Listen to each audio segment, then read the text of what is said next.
This video is sponsored by Skillshare. Hello, and welcome to Enchanted Rose Costumes. So I have reached that point in summer where I've enjoyed the little bit of heat that I can handle, and now I'm just ready for autumn. But since we're still in the beginning of August, and autumn seems very, very, very far away, to get into that cozy content mood that I am desperately craving right now, I've decided to make myself an autumnal themed CottageCore pinafore, or apron dress, whatever you want to call it. So I have gone through my stash and I have found this beautiful red linen.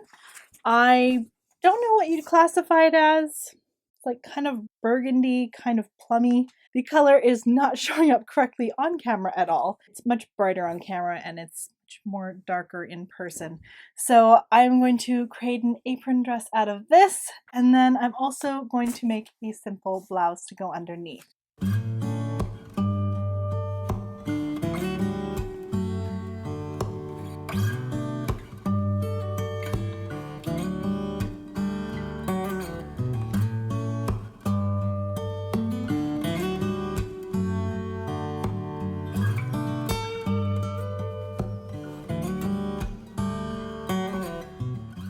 So this is the rough sketch that I'm going for. I've drawn up some pattern estimates.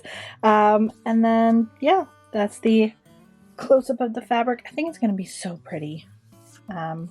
This is kind of picking up the correct color now.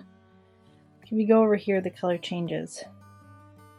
But right there, against the white, you can kind of see the correct color now. Anyways, so I really like this design. So for the skirt, I'm thinking a 1:3 ratio, which means 3 times my waist measurement for the gathers. And then for the ruffle along the bottom, I think I'm going to go with a 1.5 ratio. So it's not going to be that ruffly around the bottom, but it'll still have enough extra. And then for the back of the skirt, I am planning on putting elastic in the waistband. I don't know about you guys, but I am never the same size in the morning that I am at night. So I think having that elastic in there will definitely be a nice addition, and I think it's going to look really cute. So that is the goal for today's video. But before I get into that, I'm going to let sponsor Marika introduce you to the sponsor of today's video. So today's sponsor is Skillshare. Now, if you've been watching my videos over the past couple months, then you already know that I have worked with Skillshare several times this year. But if you are new to my channel or you haven't heard of Skillshare, then let me tell you a little about them. Skillshare is an online creative community with thousands of inspiring classes for creators where they can explore new skills, dive deeper into existing passions, or just get lost in their creativity. Now, the last 2 classes I mentioned were Productivity for Creatives by Thomas Frank and YouTube Success by Marcus Brownlee. And this month, I decided to focus more on classes related to photography. Because even though I have a DSLR camera and I mostly shoot in manual, I really don't know how to use it. I more just like turn the knobs until the picture looks good, and that's what's worked for me so far. So the classes I looked into this month were DSLR Photography Basics from Auto to Manual by Evangelos and Photography Foundations by Suzanne Strong. While I'm still in the process of taking these classes, I feel like I am starting to understand the basics of my camera, and hopefully everything will continue to make sense the more I learn. Now, there are quite a range of classes on Skillshare. It isn't just photography or art. There are also classes on freelance and entrepreneurship, as well as marketing and web development. Whether you just want to dabble in something new or become a pro, there are a range of classes for you at every level. And because Skillshare is always releasing new premium classes, there is a lot to learn. So the first 1,000 of my subscribers to click the link in the description will get a 1-month free trial of Skillshare's premium membership, where you can explore your creativity. Thank you so much, Skillshare, for sponsoring today's video. And welcome back. So I'm going to be starting off simple and making the blouse first. The plan for the blouse is to make a simple square neck blouse. Hello everyone, Future Marika here. I'm just going to pause this for a second and say the blouse did not turn out. In fact, it was a hot mess. So I've made the executive decision to not include that footage, and if you want to see someone make a blouse that actually looks good, I definitely recommend checking out The Closet Historian. She has a wonderful video on a retro peasant blouse that actually looks good. I've linked it down below. Alright, well, let's get back to the video. So let's get started. So I have my beautiful red linen here. I'm going to be making a gathered skirt, so I'm just going to be using straight panels to make the skirt. Now this fabric is, I believe, 50 inches wide. I'd been hoping to get 120 inches, but I'm going to be 20 inches short for that, so I won't be able to do the 3:1 ratio unless I do a third panel. Okay, I'm trying to decide if I want to keep it at 100 inches, which isn't quite a 3:1 ratio, or I can add an extra panel, which would bump it up to 150 inches. Math time.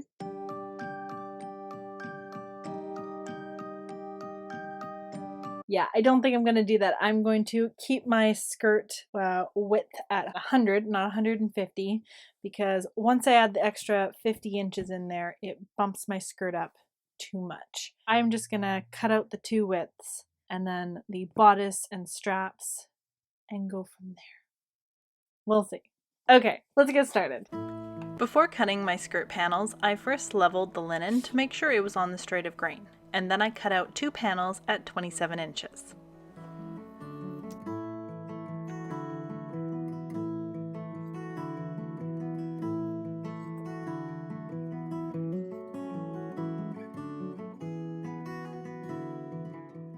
For the skirt ruffle, I cut out three 10.5-inch lengths of linen to account for the hem and the seam allowance.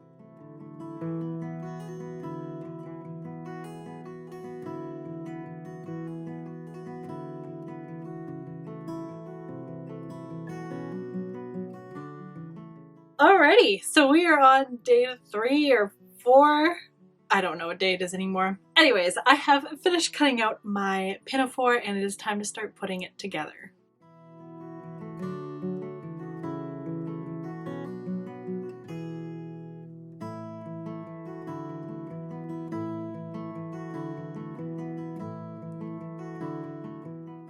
I decided to sew the ruffles together with a French seam for a nice clean finish on the interior.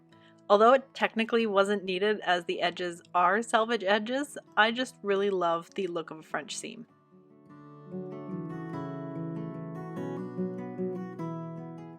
Once all the edges of the ruffles were sewn together to create a 150-inch circle, I then double turned the bottom edge of the ruffle up a ½ inch, then stitched it in place. And once that was done, I then added 2 rows of gathering stitches along the top edge and set it aside to work on the body of the skirt.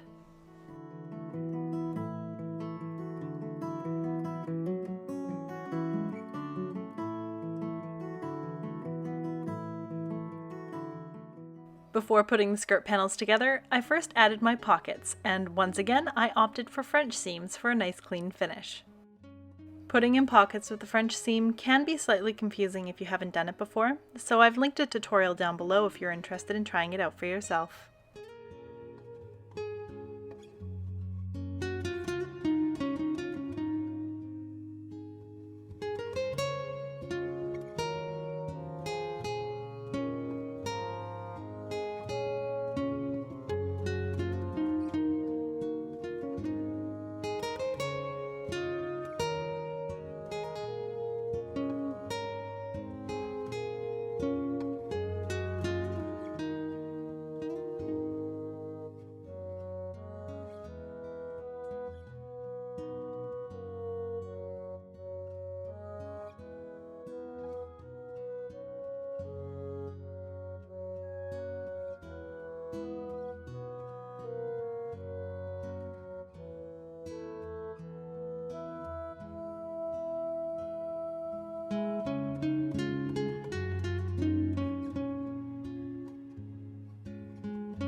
With the body of the skirt finished, it's time to add the ruffles.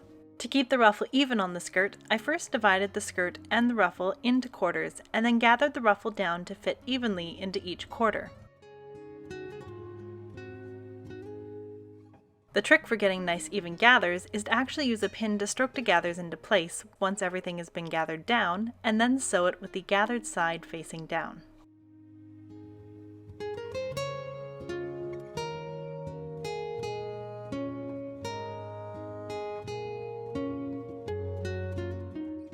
I don't have any footage of it, but after stitching this, I did finish off the edge with a serger to keep the fabric from fraying.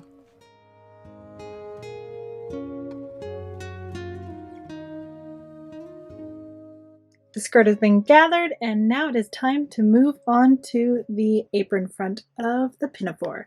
So I have my front bodice piece, which I actually have two of these. One of them I've interfaced.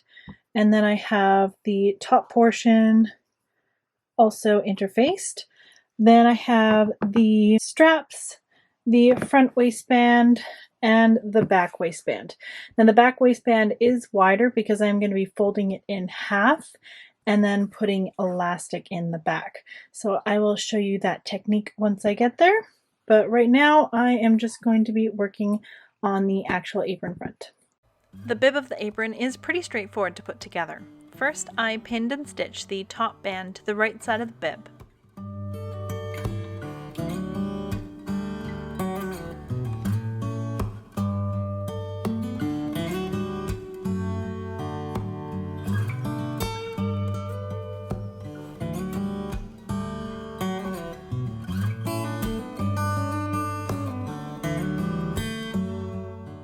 And then I folded it over and finished it off. I used the stitch in the ditch technique to secure the back of the band in place.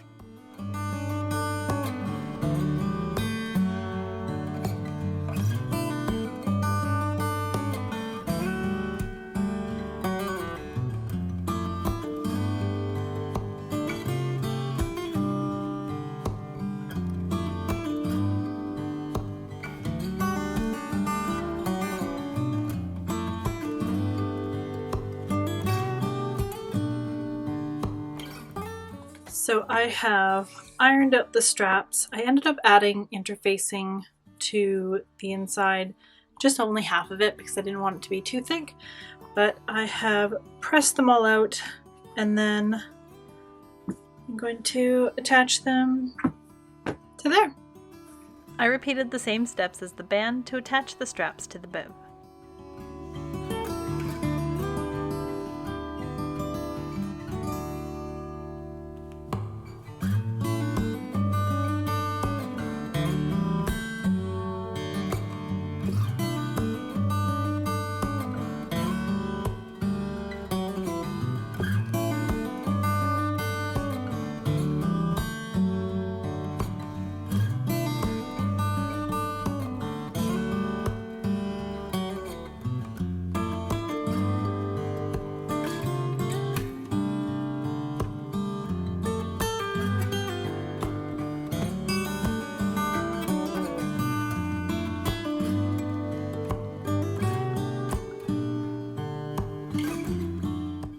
Once both straps were attached, I then sandwiched the bib between the front waistband pieces and pinned and stitched them in place.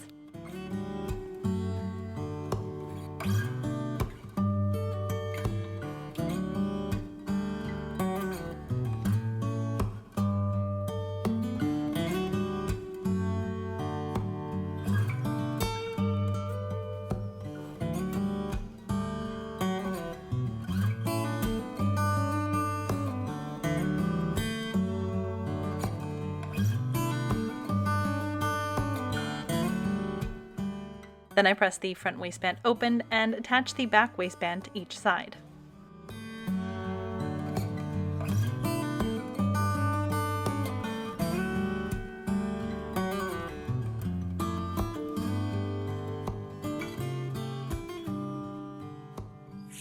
Okay, I have finished the round of my waistband, so now I'm going to go ahead and attach the skirts. I have added my gathering stitches to the top edge, and I've sectioned it off into 4 sections. And then I've done the same for here, and so I can just attach those gathers to the sections and we'll go from there.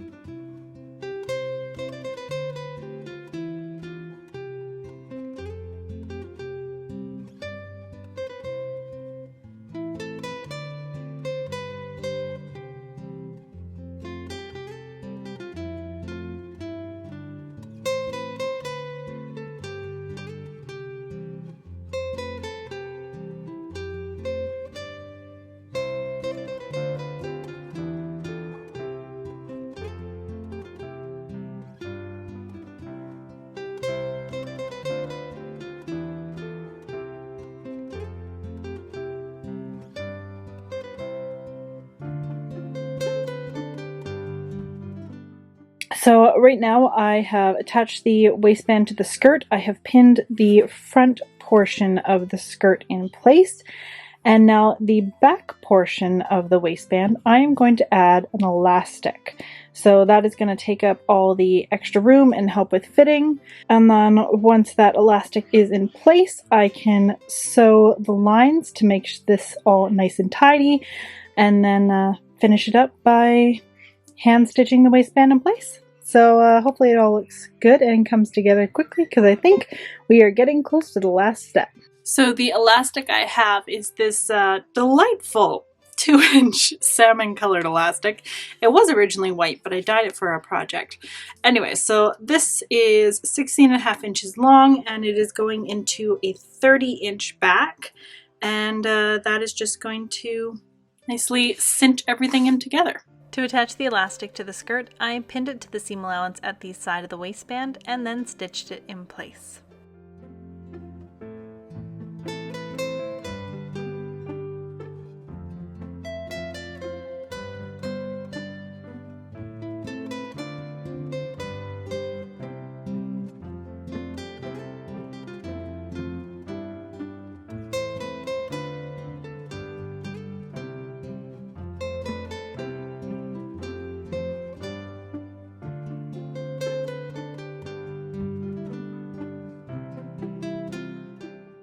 Okay, so I have the waistband basted down right now, so you can see how stretchy that is. It's looking really good.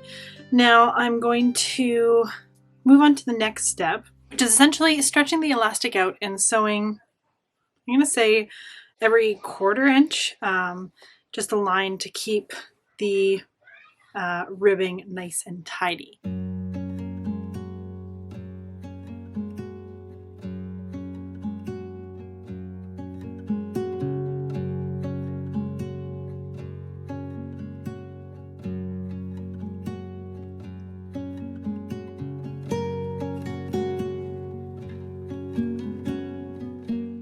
The back waistband is done, and it is very stretchy, which is going to be so comfortable.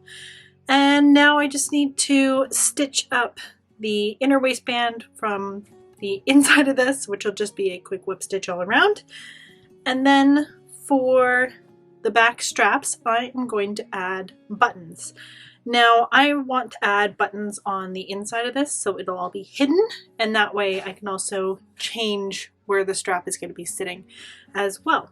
So that is going to be my task, and I'll get to it.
Well, I hope you've enjoyed today's video. I had a blast shooting out at these sunflower fields. Oh my goodness, it was gorgeous out there. It felt so much like fall, and oh, the weather was just perfect because it has actually been raining for the past 2 days, and then the sun broke this afternoon. It was just, oh, it was nice and cool. Yeah, it was amazing. I definitely am getting my fall feelings that I was craving, and I have brought some of the fields home with me. The location I was at was Lakeland Flowers in Abbotsford, and yeah, they gave me a bunch of extra flowers to take home. So I get to enjoy these for at least the next couple days, hopefully for up to a week. And yeah, I'm just really happy with how this project turned out. It is so darn comfortable and it has pockets. I can definitely see myself wearing this after a large Thanksgiving dinner because this stretchy waistband is the best. Oh my goodness, I want to make more of these. So yeah, I love how this turned out. And the 2 panels was just the right amount of fullness. So that is everything for today. After I'm done this, I'm gonna go outside and enjoy a nice cup of tea and just listen to the rain because it started raining again. And oh my goodness, it feels like autumn is on its way, even though it's still early August. Okay, that is it for today, and I will see you next time. Bye! Seriously, okay, with my hair in the waterfall braid, I just need some elf ears or hobbit. Yeah, I feel like very elvish in this. I love it. Seriously, sunflowers, other than roses and tulips, I think are the best flowers. And Gerber daisies. Because Gerber daisies are just so darn happy. Like, you look at a Gerber daisy and you can't not be happy. They're a very happy flower. Oh my goodness. I definitely feel like I'm about to open up a flower shop. I've got my cute little apron. I've got some beautiful flowers around me. Yeah, I'm loving this. I'm living my cottagecore life.